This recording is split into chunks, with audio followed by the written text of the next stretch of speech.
As a partner at University Growth Fund over the last decade and a half, I've had the opportunity to interview hundreds of applicants, mostly students that are interested in working in venture capital. During this time, I've reviewed thousands of resumes. I've seen the good, the bad, the ugly. And so, I've also helped students, a lot of my students, land some of the best, most prestigious jobs in the country, working at venture funds, hedge funds, real estate funds, investment banking, et cetera, et cetera. And so I thought it might be helpful to take some of the things that I've learned and share them with you. And so I'm doing a bunch of videos around interviews. And in this one, we're going to look at a resume that I've received recently, and I'm going to just react to it. I'm going to tell you the good, the bad that I see, and hopefully give you some insight into how recruiters and potential employers are thinking through things as they review your resume. This is particularly helpful if you want to work in high finance. I can't really speak to the experiences that, people might have if they were applying for a job as a doctor or a therapist or marketing. But if you want to work in investment banking or venture capital or private equity or something related to that, then hopefully you'll find some helpful tips through this process. So I received this resume recently for our internship program. I went through and sanitized it, so removed all the personal information, but retained all of the general themes of what's going on here. So let's dive in. So first of all, just at a first glance, I like a lot of the things in terms of the format. This is very much like standard investment banking type format, broadly speaking, in that you've got, clear headers, lines, breakout, it's education first, experience, activities, interests, and skills. Sometimes you'll have different titles, but generally, right on its face, I'm thinking, okay, this person has at least done their homework to figure out the right template that they should be using, or a template that's close enough. So that's good. They've got good contact info, so they got their phone number and email. Sometimes people put address in here. I don't think it's necessary. Nobody really needs to know what your personal address is, although sometimes it is helpful to say, I know that they're from this place, like certain city or state, and this individual does have that with their city and state. So that's kind of helpful. Next, you've got their education. Now, one of the things that I don't particularly like, although I can kind of understand why they did it, is there's a lot of space. So there's space between the education, the line, and then university. Not a huge deal. What they're doing is they're trying to fill up the space because they don't have enough to talk about, which is good because you want your full page to be just full of stuff and look at a glance there's full of stuff here. Because if you got too much white space or it's too short or what have you, then subconsciously I, as the interviewer or the recruiter, am going to be thinking oh, this person doesn't have a lot of experience. And that's going to color the way that I start reading through and analyzing the whole resume. All right, going through this, he's got his GPA last. I would actually put that first. The degree is interesting. It's a little bit different. So quantitative analysis of markets and organizations. They list minors, so I guess that's fine. So it's their main degree plus their minors, economics and analytics emphasis. My guess is that they're putting that in there to help explain the major because it's different than just pure econ or strategy or finance or something related to that. That said, I still would move the GPA up a little bit higher. The other thing that can be helpful here is frankly, a 3.67 GPA for a business related major doesn't feel particularly high. Now in this case, they're studying things like econometrics, and so I know there's quite a bit of math being involved in this particular major, and so maybe I would give them a little bit of a break because the courses are a little bit more challenging than just a pure finance class. But nonetheless, 3.67 feels a little bit low.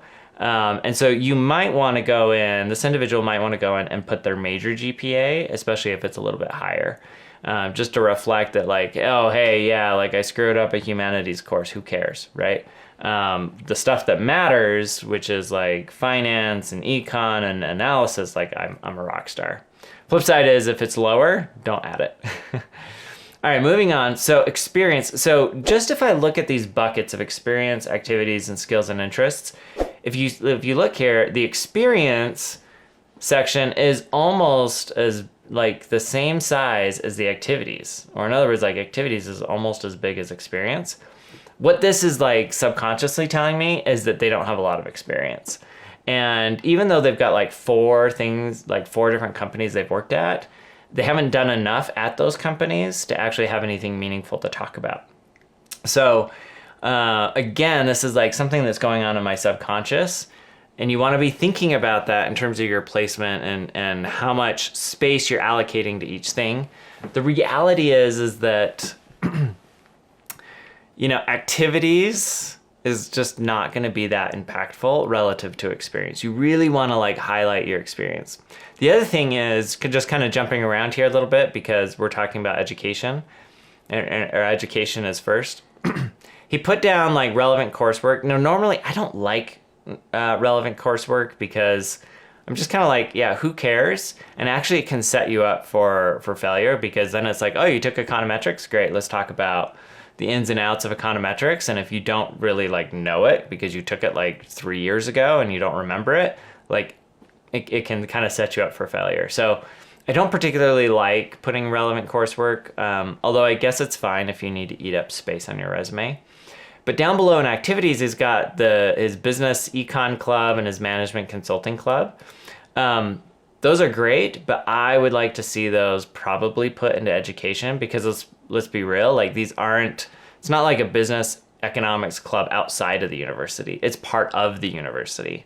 And furthermore, like there's an argument here to take these competitions, especially if they were part of like a university competition or sponsored competition, and put them up in education too. If not, he's got activities. I would actually reword this and make it awards. And then I would think about like other awards and achievements that he's had and put those in here as well. If you're going to do that though, then leave them right where they are after experience, because what's happening here is like you want like your most important stuff at the top, right? So you're going to go through and like your education is the most important thing that most undergrads have accomplished to this point. So that goes first, then their experience, then some, case competition awards, and then skills and interest. All right, let's talk a little bit about his experience here. So if I look at, he's worked at a software company, used Salesforce to support sales reps in deal structure and pricing models while assisting in the creation of quotes.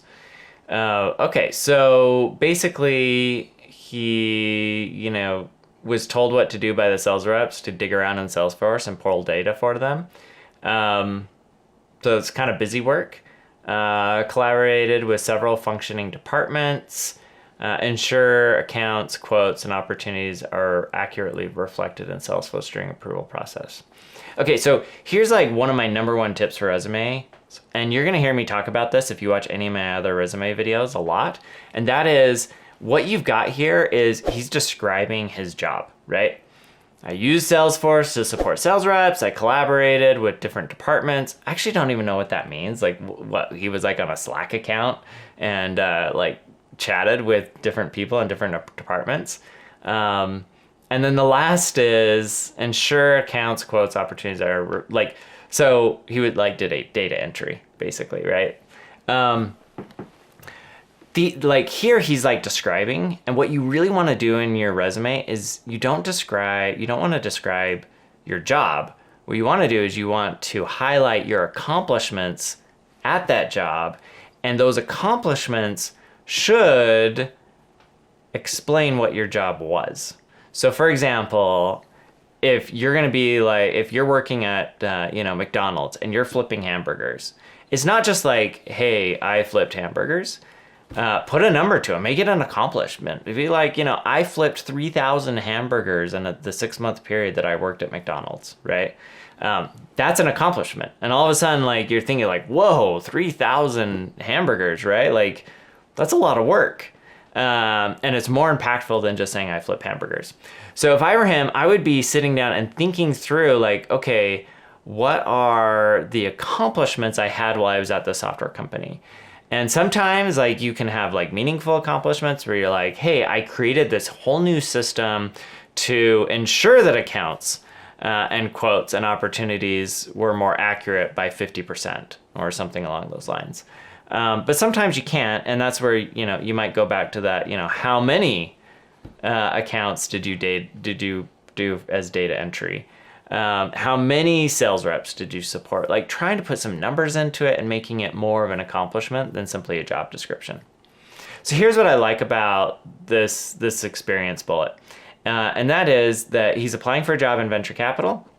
In this particular instance, like I know this company really well.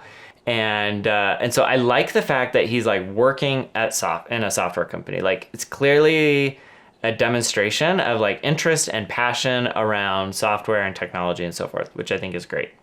The next one is Smith, Smith & Smith, PC, legal assistant. So I'm going to assume that's a law firm.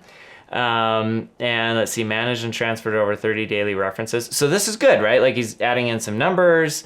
He's talking about an accomplishment that he had. And at the end of the day, you get a feel for what his job was. Client calls to extensions using appropriate phone etiquette. So basically he was an assistant, right? So he was taking phone calls and then redirecting them.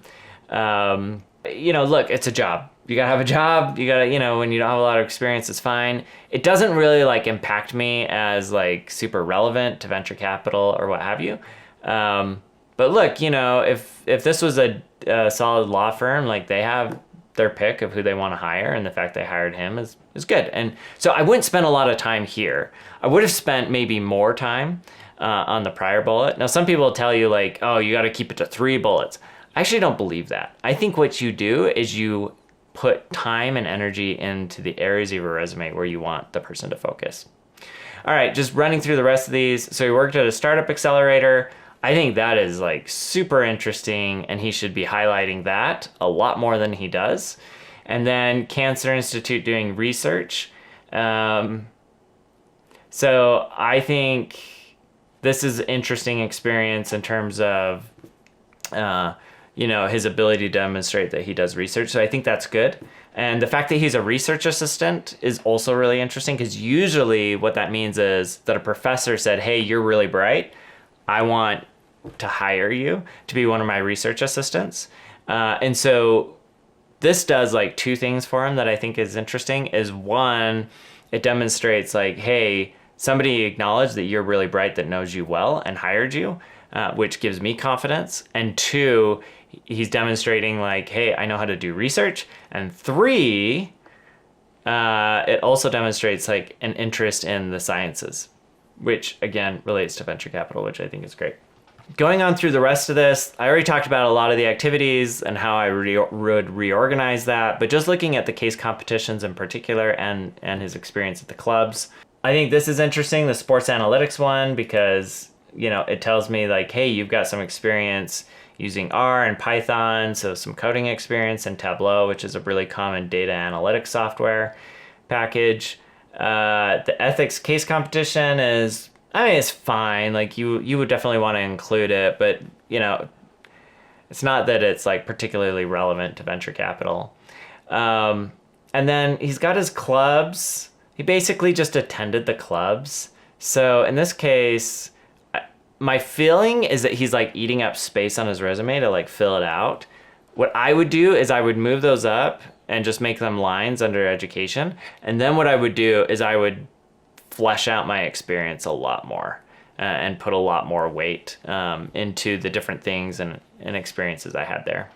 Last is skills and interests. So support a local family craft business by building Excel spreadsheets to track expenses and monthly sales. I feel like he could have used that in his experience. Like, tell me the company. What's the company? Build it out. Like, talk to us about like what you did and the impact that what you did had, right? Like building a spreadsheet's great, but like I think he could expand on that a heck of a lot more than he did. And that would be interesting because it like infers finance and infers entrepreneurship, a lot of things that VCs are going to care about. Team econometrics project. So that is kind of interesting, but I feel like could float up into education. I'm not sure why it sits under skills and interests. Maybe he's like trying to like put some stuff out there that encourages people to ask questions. But that type of bullet point, I think, is far more interesting than relevant coursework, and might be something you include in education. And then lastly, he's got hiking, rock climbing, saxophone, wrestling, Brazilian Jiu-Jitsu, and website building. That's a fairly eclectic mix of stuff. Generally, like, skills and interests are one of those things where they're not really worth a ton of weight on your resume unless the interviewer asks you about them. And even then, like, my advice to most people is find a way to, like, make it more interesting. Now, in this case, I think it's actually kind of interesting because it's so eclectic. Like, yeah, I like hiking and building websites. Like, that's pretty broad.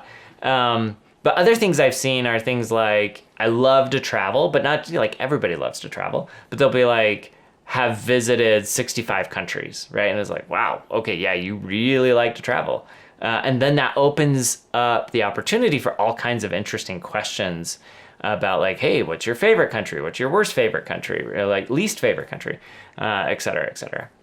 Anyways, hopefully that was helpful. I think overall, I would grade this resume, you know, for an undergrad applying to our program that doesn't have a lot of experience and has probably gotten some, like, base level coaching on this resume, I'd probably give it like a B. Like, I think a lot of, like, the things are here, but there's a lot of room for improvement as well. Anyways, I hope this was helpful. If it was, let me know down in the comments. If you have questions as you're preparing your resume, throw them down below. If you'd like me to react to your resume, please send it in. We'll have an email address in the comments so that you can send those to me. And we'll let us know if you want us to sanitize them so they don't have your name, or if we can just throw you up as is. Happy to do either one and tear it apart. And be sure to check out some of my other videos where I talk about how to prepare for a venture capital interview. Thanks.